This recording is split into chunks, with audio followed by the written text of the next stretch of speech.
Os irmãos sabem que a igreja de Éfeso, ou a cidade de Éfeso, era uma cidade muito idólatra, muito idólatra. Havia uma estátua, um templo e uma estátua enorme, e era chamada de Artemises ou Diana, que dizia a deusa Diana. Ela é intitulada como deusa, e se cria que ela tinha poderes. E o templo era um suntuoso templo, e dizia o templo da deusa Diana. E foi ali que Paulo, ele estabeleceu uma igreja.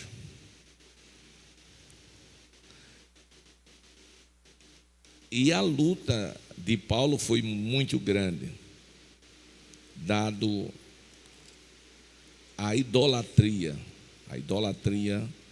que desvincula, que desvirtua o homem de Deus, do Deus verdadeiro, para o ídolo, para o Deus falso. Então, esta carta de Paulo aos Efésios, ela aparece lá no Apocalipse.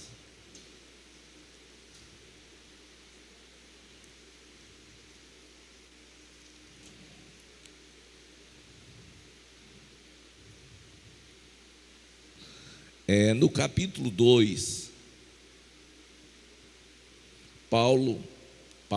João agora, lá em Pátimos, ele, por determinação do Senhor, que lhe aparece naquela ilha, e mandou que ele escrevesse uma carta àquela igreja, a saber, Éfeso.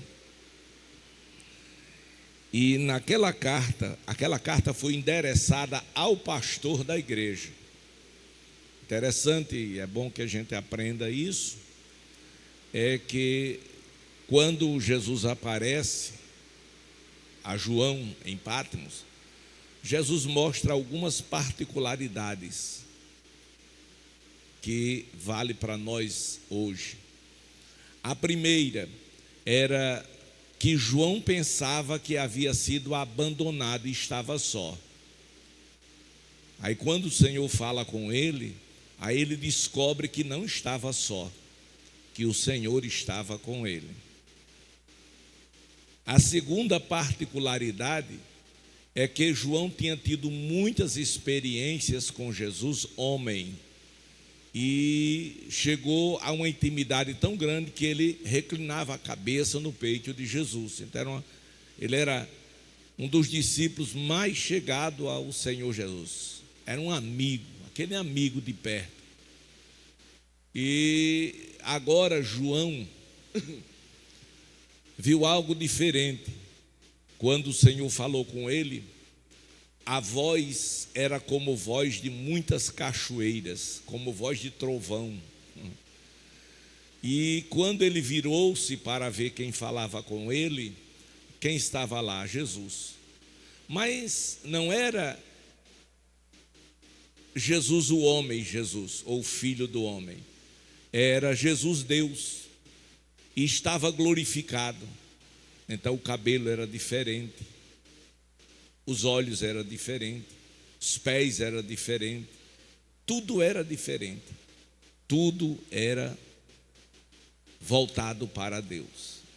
E João, quando viu, ele cai aos pés do Senhor como morto. E o Senhor se aproxima dele, o toma pela mão direita, e quando João abre os olhos, que ele havia desmaiado mesmo, quando ele volta daquele desmaio, ele olha para Jesus e ele lembra do Calvário, do sofrimento, da coroa de espinho na cabeça, do corpo de Jesus todo mutilado, e ele diz: não é possível, não pode ser a mesma pessoa. Aí o Senhor olha para ele e disse: João, olhe para mim. Eu sou aquele que foi morto, mas olha para mim, eu estou vivo, e eu estou vivo para sempre. E disse: olha, João, eu tenho as chaves da morte e do inferno. Chave fala de autoridade. Ou seja, a morte não tem poder sobre a minha e a sua vida. Não tem. Glória a Deus.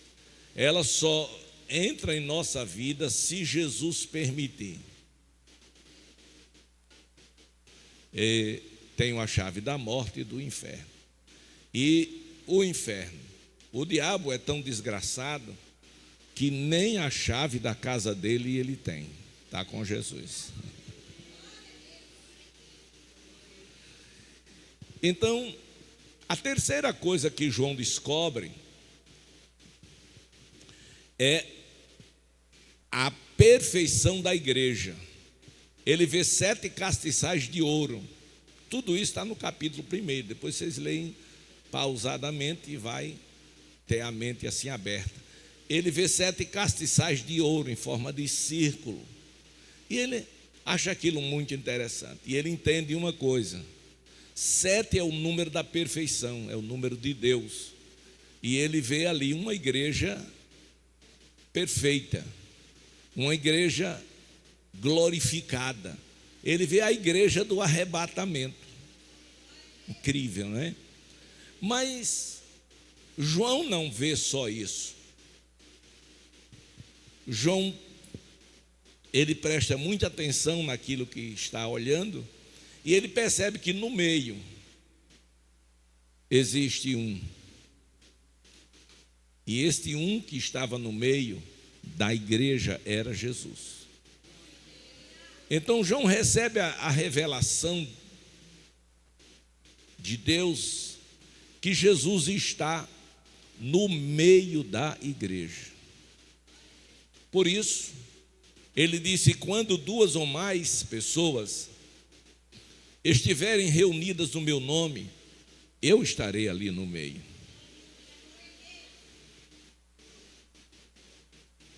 Quando ele disse: eis que eu estou convosco todos os dias, ele fala que a presença dele em nossas vidas é sempre.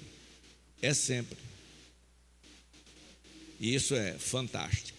E eu quero abrir um parêntese aqui para recomendar a vocês um filme. Pastor, um filme?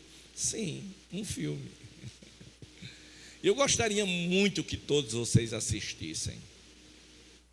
Mas assistisse naquele espírito de curiosidade para entender a revelação de Deus. É um filme cristão. Se não fosse assim, eu não estaria recomendando. Inclusive, tem livros, o livro deste filme. O nome do filme é A Cabana. Quem já ouviu falar? Pronto. Então você precisa ou ler o livro ou ver o filme. Mas ver o filme é mais prático, porque o livro é grosso.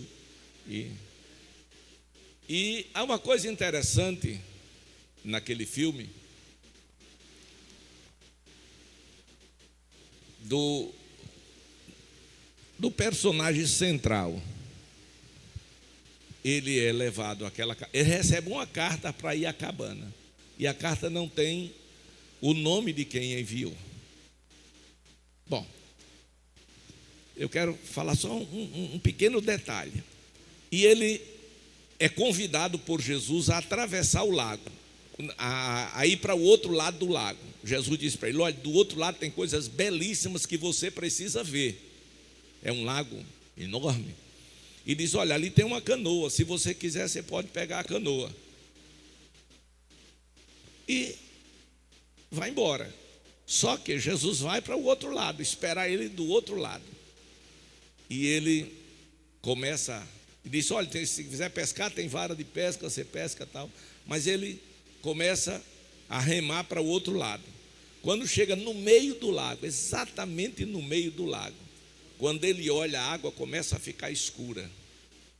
E ele se assusta com aquilo. E ele põe a mão na água e a mão vem toda preta, como se ele tivesse com a mão em petróleo. Ele tira. Daqui a pouco ele observa o barco e o barco está rachando e aquela água preta subindo. E ele fica desesperado e diz: por que o Senhor me trouxe aqui? E fica em pânico. E ele começa a tentar ir para uma parte mais alta do barco que está afundando. E de repente, do outro lado, aparece Jesus. E diz: ei, olhe para mim. Mas ele não consegue, porque está paralisado pelo medo de morrer. O barco está afundando.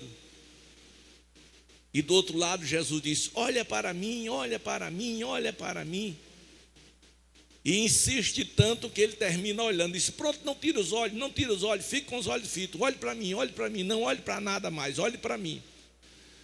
E quando ele fita os olhos em Jesus, que ele não sabe que é Jesus, quem está assistindo também logo de princípio não entende, e ele fica com os olhos fitos em Jesus. Quando ele olha para ele, o barco está no mesmo lugar, não tem nenhuma rachadura, a água está transparente e está tudo normal. E ele diz: o que foi isso? Ele diz: isto é o que está dentro de você. Existem muitas tempestades que a gente vê que não existem. Elas estão dentro de cada um de nós. Eu achei aquilo extraordinário. Por isso eu estou recomendando a você. Tem lições tremendas nesse filme. Lições tremendas. Eu já tinha assistido uma vez, tá certo? Comprei o livro, mas muitos anos eu esqueci. Quando foi ontem eu me lembrei. Aí coloquei no YouTube, A Cabana. Aí foi na hora certa. Foi excelente. Então, aquelas coisas, há muitas coisas que por elas sofremos nós, que elas não existem. Simplesmente está dentro de nós. Sim, aí aquele ser fez o quê? Quando ele olhou que estava no barco, tudo normal, aí Jesus vem caminhando por cima das águas. É algo extraordinário. Ele vem caminhando por cima das águas e ele fica admirado, porque ele está caminhando por cima das águas. E ele disse: vamos passar para o outro lado. Aí ele disse: como? Vamos andando. Disse: não, eu não posso. Eu estou com medo. Ele disse: olha, você não pode sozinho, mas comigo você pode. E realmente eu fiquei encantado. O que é que eu entendo? Que você, nós não podemos sozinho, mas segurando na mão do Senhor, a gente pode todas as coisas. Aleluia. Então não deixe de assistir, não. Abri um parêntese aqui, mas voltemos à igreja em Éfeso.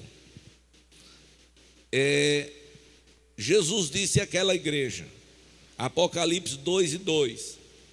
Apocalipse 2:2. Eu sei as tuas obras. Deus sabe das suas e das minhas obras.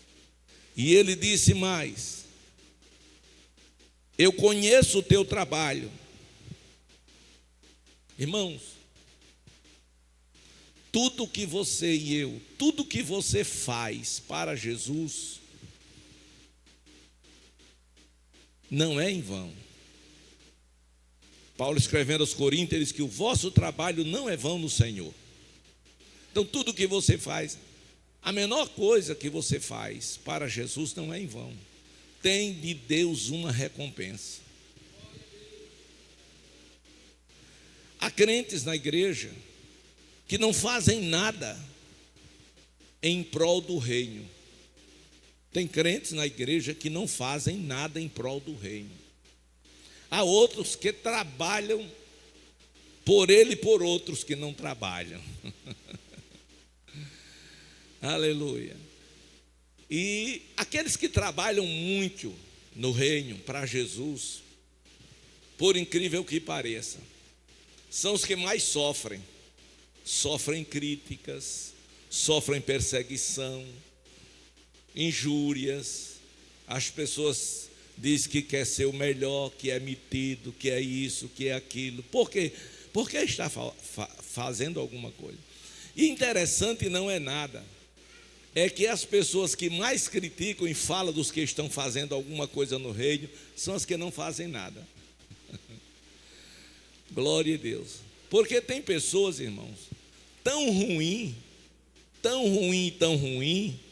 que nem faz e não quer que outros façam.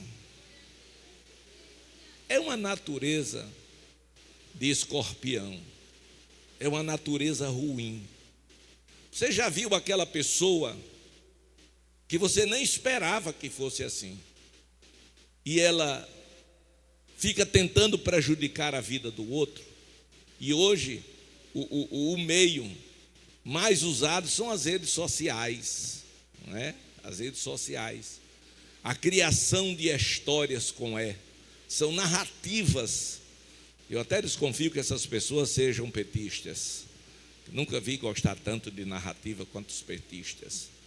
Glória a Deus. Então, o que é que acontece? O que acontece é que o Senhor fala para aquela igreja em Éfeso, que sabe as obras, conhece o trabalho, fala da paciência que ela tem, e diz: e a tua paciência, e que não pode sofrer os maus, e pusestes às provas que dizem ser apóstolos e não são, e tu os achastes mentirosos. Há pessoas na igreja, estou falando para a igreja. O culto é evangelístico, mas não tem ninguém aqui que não seja crente. Então, estou falando para a igreja. Se tem pecador, a gente fala para o pecador. Se não tem, a gente fala para os crentes. Então, observe que Jesus disse que os maus foram colocados à prova.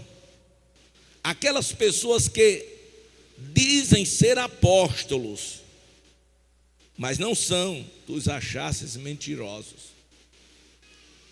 O nome disso se chama aparência. Há pessoas que vivem de aparências. Há pessoas que passam a imagem do que não é. Uma pessoa que tenta se passar por bom sendo mal. Uma pessoa que diz eu te amo, mas por trás te apunhala. São como os fariseus que eram hipócritas. Diz algo bonito que eles não vivem.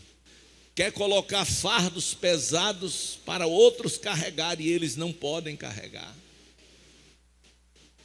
É muito importante que eu, você, que nós consiga pelo menos viver aquilo que está pregando. É muito importante. Um dia, indo a Jerusalém, Jesus viu uma árvore frondosa. Ele estava com os seus discípulos, ele estava com fome. E ele, ao ver a árvore, ele se alegrou, disse: pronto, problema resolvido. Estamos aí diante de uma árvore frondosa, bonita, com folhas, flores, certamente tem frutos. E quando chegou embaixo da árvore, mandou que procurasse fruto, ele não achou. Mandou os discípulos subir, não teve jeito, não tinha fruto. Jesus ficou tão irado, irmão, que ele amaldiçoou aquela figueira e secou-se até as raízes dela. E Jesus disse: nunca mais nasça fruto de ti. Em outras palavras, nunca mais engane ninguém. Seja o que você é. Não faça com que os outros pensem que você é. O homem mau é como serpente.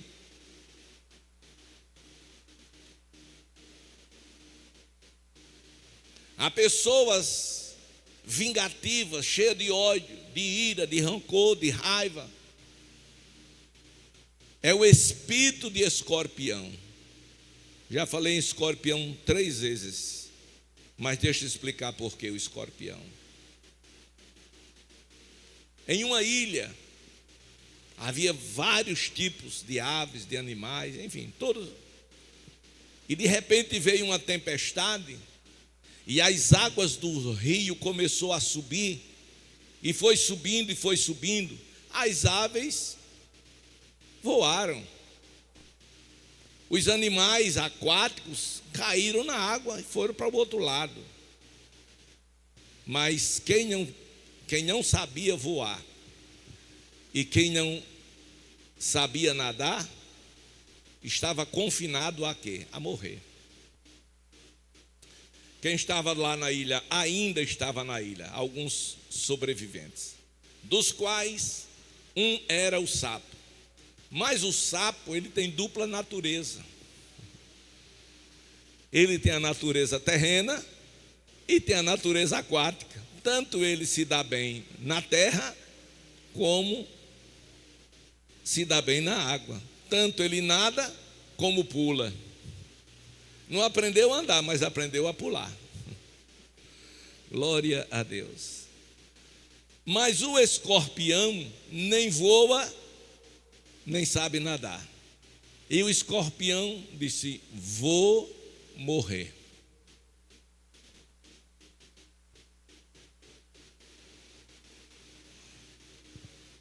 Entenda, os que puderem entender. E ele conversou com o sapo. Disse: eu preciso convencer o sapo a me levar para o outro lado, senão eu morro. Aí disse: compadre sapo. Não é aquele hipócrita que diz: meu amigo, eu te amo. O senhor para mim é como um pai.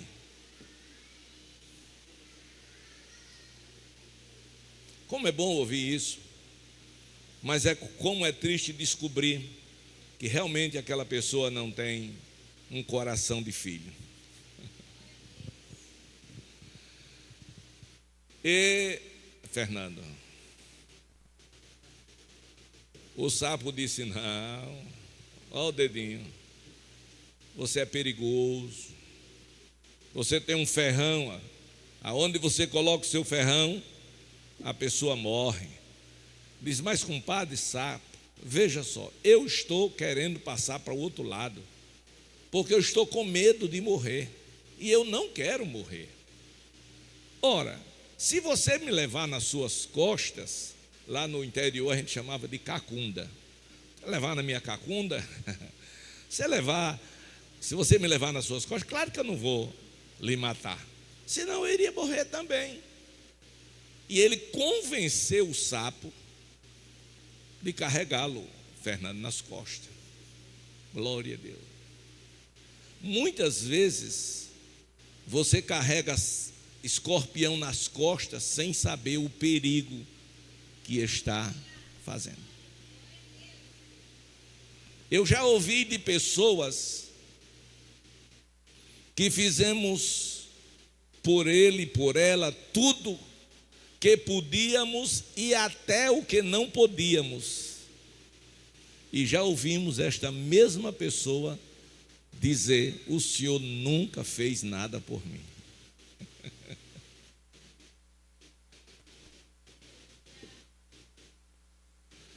Aleluia.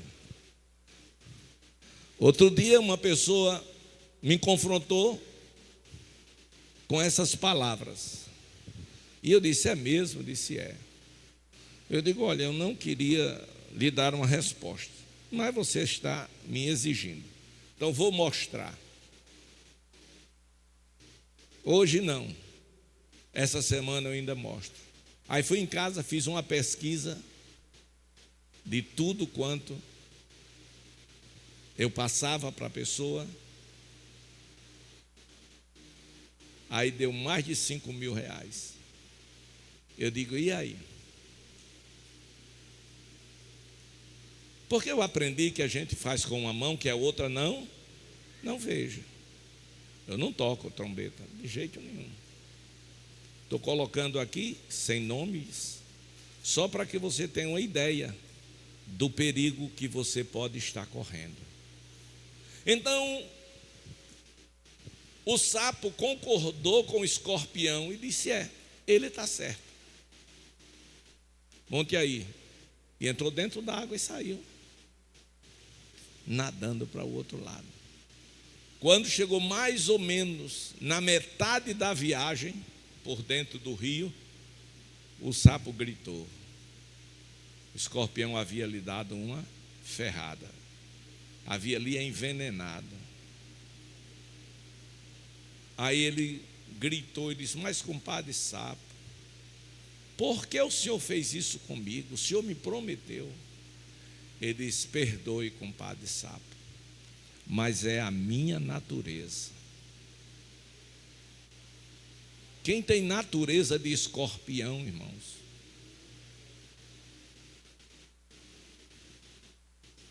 Só Deus na causa. Porque quanto mais você faz, menos você merece.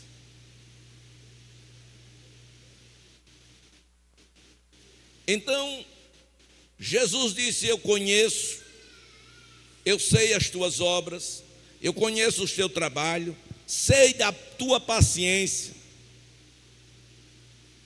Você não pode sofrer pelos maus. Você pôs à prova aqueles que se dizem ser apóstolos, não são, mas os têm achado mentirosos. Ou seja, há muitas pessoas que se passam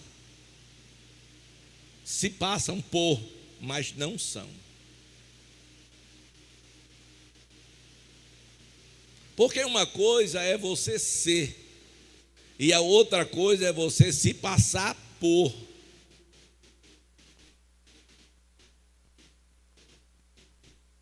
Eles se passavam por apóstolos, ou seja, ali em Éfeso, ou seja, havia muitos que se diziam, não, eu também sou apóstolo. Outro dia, um desses pastores disse, não, eu também sou pastor.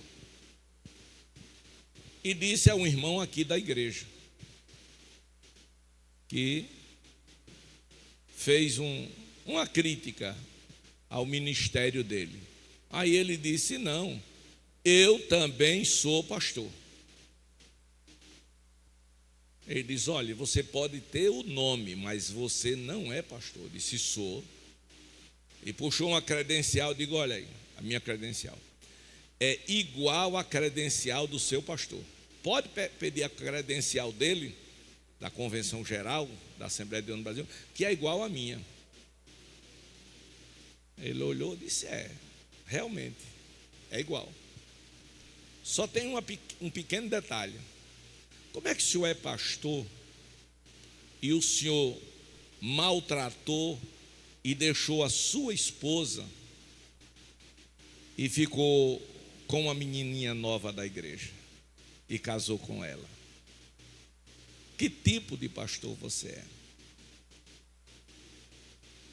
Aí ele caiu o semblante.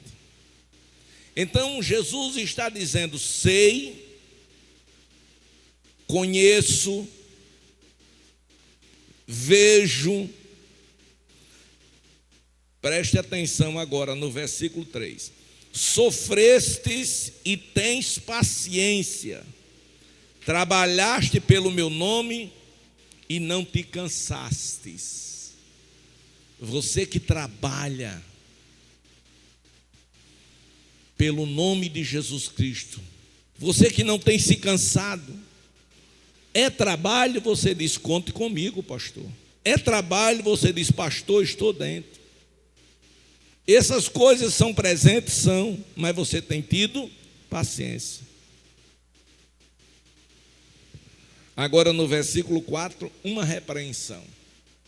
E eu coloco aqui a seguinte posição: não há ninguém perfeito, e não há ninguém bom que não tenha um defeito.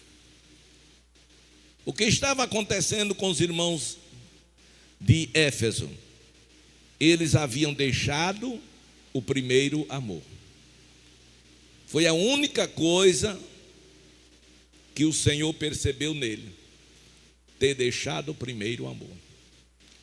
E o que é deixar o primeiro amor? É desviar? Não.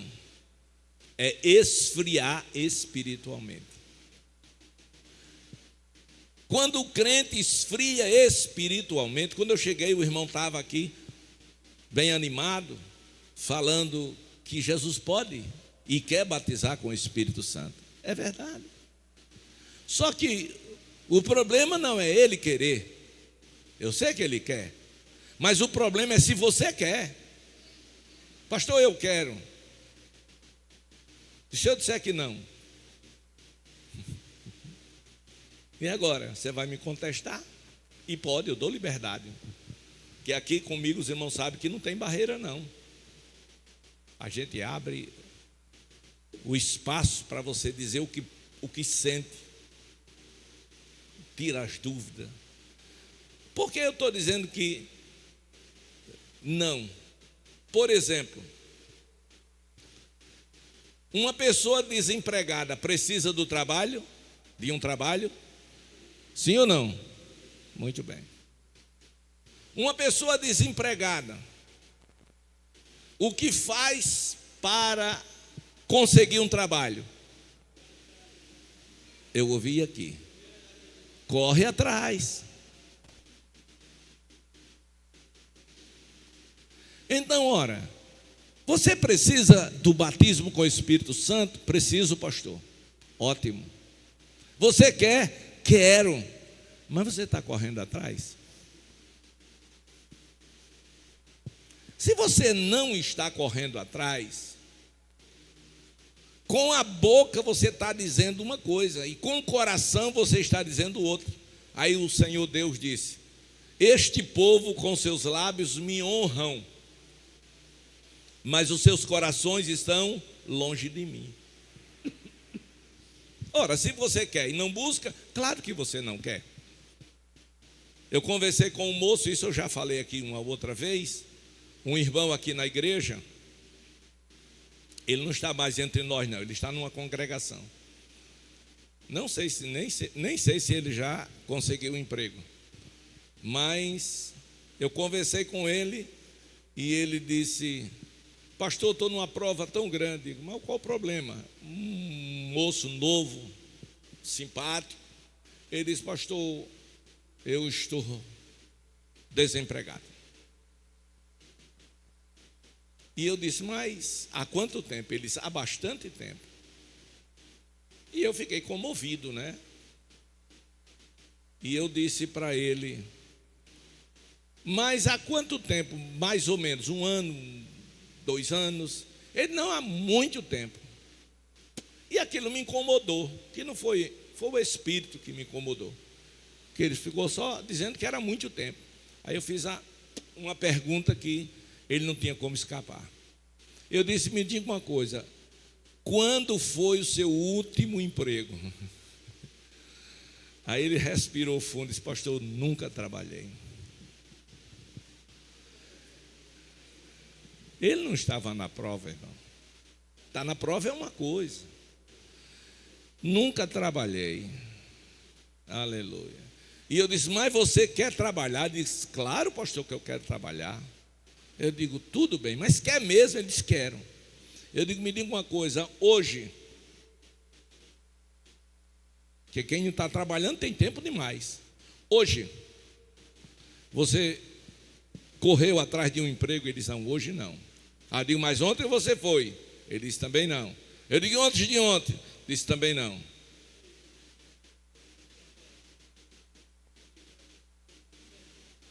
Eu digo, meu filho, você não quer. Eles não, pastor, eu quero. Aí eu contei algumas experiências a ele de trabalho, e eu disse para ele, mas me diga uma coisa, você sabe fazer o quê? Eles, de tudo um pouco. Eu digo, ótimo, ótimo. Mas que tipo de emprego você quer? Porque normalmente quem sabe fazer de tudo um pouco, tem algo que sabe fazer melhor. Eles, não, pastor, eu quero um emprego. A essa altura eu já estava com raiva. Eu quero um emprego, mas eu quero um emprego bom. Um emprego que ganhe muito dinheiro. Eu digo, ótimo, você não está errado não. Você está certo, certíssimo. Eu digo, mas me diga uma coisa, qual o seu grau de instrução? Aí ele fez, como? Eu digo, nem isso ele sabe o que é. Eu digo, você estudou até que ano? Digo, agora ele vai entender. Ele, não, pastor, eu tenho o primário incompleto.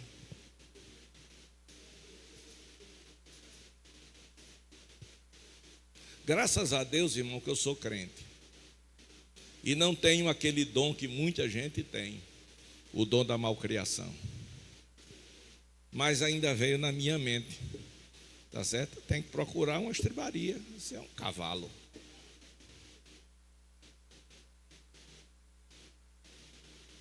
Mas fiquei orando por mim. Agora o problema agora estava dentro de mim. Eu comecei a orar por mim. Para não pecar, irmão. Glória a Deus. Então, esta igreja, ela deixou o primeiro amor. Quais os sinais de uma pessoa, de um crente que deixa o primeiro amor? Número 1, frieza espiritual. Diga, frieza espiritual. Número 2, a ausência da oração. Ele perde o prazer de dobrar os joelhos e orar a Deus. A gente vê isso na igreja. Quando eu chego atrasado, ou quando eu levanto antes do horário. Quando eu olho para a igreja, a maioria dos irmãos estão sentados no culto de oração. Ora, se você não consegue orar dentro da igreja, num culto de oração, você vai conseguir orar na sua casa, mas não vai mesmo. Porque numa igreja, ainda que você esteja desanimado e frio, mas você senta perto de um irmão fervoroso, tá certo? E vai acompanhando ele. Outro dia conversei com uma pessoa e a pessoa disse para mim, disse, pastor, eu não sei